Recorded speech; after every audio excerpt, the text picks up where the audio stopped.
दोस्तों, एक कहानी जो मैं आपके साथ शेयर करने जा रहा हूँ, यह एक शराबी लड़के की है जो बहुत प्रेरणादायक कहानी है। सिर्फ 5 मिनट की कहानी है। जब आप इसे ध्यान से सुनेंगे बहुत कुछ सीखने को मिलेगी। दोस्तों, एक कहानी भोपाल की है जहाँ एक लड़की की शादी एक शराबी लड़के के साथ हो जाती है। लड़की खूबसूरत और पढ़ी लिखी थी, उसके बावजूद भी उसका जीवन बड़े ही प्यार से कट रहा था। और लड़की जो होती है वो शादी के बाद भी पढ़ ही रही थी। अभी कोई बच्चे भी नहीं थे तो उसने कोई परीक्षा पास की थी। उसका रिजल्ट आया, उसने परीक्षा पास कर लिया था तो खुश होकर वह अपने शराबी पति के पास गई। उसका पति अपने बिस्तर पर आराम से चादर ओढ़कर शराब पीकर सोया हुआ था और सर्दी का मौसम था। पत्नी गई और पति की चादर पकड़कर खींचा और बोलती है कि सुनिए जी, हमारा रिजल्ट आया है, हम पास हुए हैं, कितने नंबर आए हैं मुझे जानना है, आप ज़रा जल्दी कंप्यूटर ऑन कर दो। दोस्तों, कंप्यूटर का जो पासवर्ड होता है उसी के पास था। उसने शराब इतनी पी लिया था कि बिस्तर पर बेसुध पड़ा था। पत्नी ने चादर खींची, उसने फिर ओढ़कर सो गया। बोला कि अभी नहीं, सुबह मैं तुमको बताऊंगा, कंप्यूटर सवेरे खोलूंगा। पत्नी ने फिर चादर खींची क्योंकि वो इतना खुश थी कि वह चाहती थी कब मैं अपना रिजल्ट देख लूं। उसका पति शराब के नशे में कहा, अब चादर मत खींचना वरना मैं तुम्हारा गला दबा दूंगा। पत्नी को उसकी बातें मजाक लगती थी क्योंकि पत्नी तो पत्नी थी।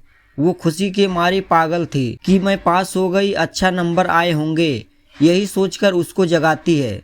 उसका क्या दोष था, वो बेचारी अपना परिणाम जानना चाहती थी क्योंकि परीक्षा जो दे रखी थी। उसको जिज्ञासा थी जानने की। उसकी पत्नी बेचारी एक बार फिर से नशेड़ी पति की चादर खींची तो शराबी ने जोर से झजलाकर उठा और अपनी पत्नी का हाथ जोर से पकड़ा, अपने पास में लिटाया और जोर से उसका गला दबाया।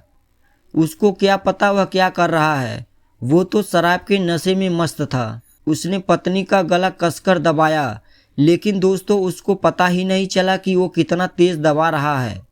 जब गले को तेजी से दबाया तो उसकी गले की श्वास नली जो जिससे हम सांस लेते हैं वह तड़ाक से टूट गई क्योंकि सारा खेल गले का ही है। श्वास नली टूटी, उसकी पत्नी बेचारी तुरंत मर गई। दोस्तों, पूरी रात भर उसके बगल में पड़ी रही। अब उसके पति को ये लगा कि अब चुपचाप पड़ी है, इसीलिए उसको दोबारा कुछ बोला नहीं। पति वो भी रात भर सोता रहा। जब सवेरे में उसके पति का नशा उतरा, सवेरे को जागा, देखा कि उसकी पत्नी उसके बगल में सो रही है। वो हिलाया डुलाया, उठो आज तुमको उठना नहीं है। जब उठाया तो देखता है कि मरी थी। हड़बड़ा गया पति बेचारा, उसे हॉस्पिटल ले गया।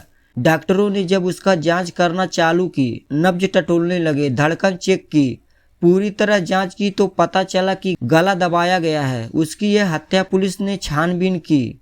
उससे पूछा गया कि उसका गला दबाकर किसने हत्या की, तो उसने बताया कि शायद ये मेरी चादर खींच रही थी तो शायद मैंने इसका गला दबाकर पकड़ा था। लेकिन दोस्तों, वह नशे में था, उसे यह पता नहीं था कि उसने जोर से दबा रखा है। उसे तो हल्का सा दबा लगा होगा और वह इतना जोर का दबाया कि मर गई। दोस्तों, पुलिस को अब सबूत मिल गया था, उस आदमी को जेल हो गया था। वह रो रो कर कहता है, मुझे जेल में आने का दुख नहीं है, पर मैंने निर्दोष अपनी इतनी अच्छी पत्नी को मैंने गला दबा दिया, मैंने उसका जीवन छीन लिया, उसे अनजाने में मार डाला। कोई दोष नहीं था उस पत्नी का, कोई कसूर नहीं था उस पत्नी का। उस पति और पत्नी के कोई लड़ाई झगड़े भी नहीं थी, सिर्फ एक दूसरे से प्यार था। बस वह शराब का नशा करता था। जो लोग कहते हैं कि शराब तो पानी है, क्या होता है? दोस्तों, जो शराब पीकर अपनी जिंदगी बर्बाद कर चुके हैं उनसे पूछो कि शराब कितना कलह करा दी, कितना सुकून छीन लेती है। वो आदमी अभी भी जेल में रोता है, बस कुछ बोलता नहीं है। उस आदमी ने यह पूरी घटना बताई रोते रोते। बताया उसे इस बात का बिल्कुल दुख नहीं है कि वो आज 14 साल से जेल में है। उसे दुख तो इस बात का था कि शराब ने मेरा हंसता खेलता परिवार छीन लिया, मेरी पढ़ी लिखी खूबसूरत पत्नी छीन ली, लेकिन अब वह जेल में बंद है।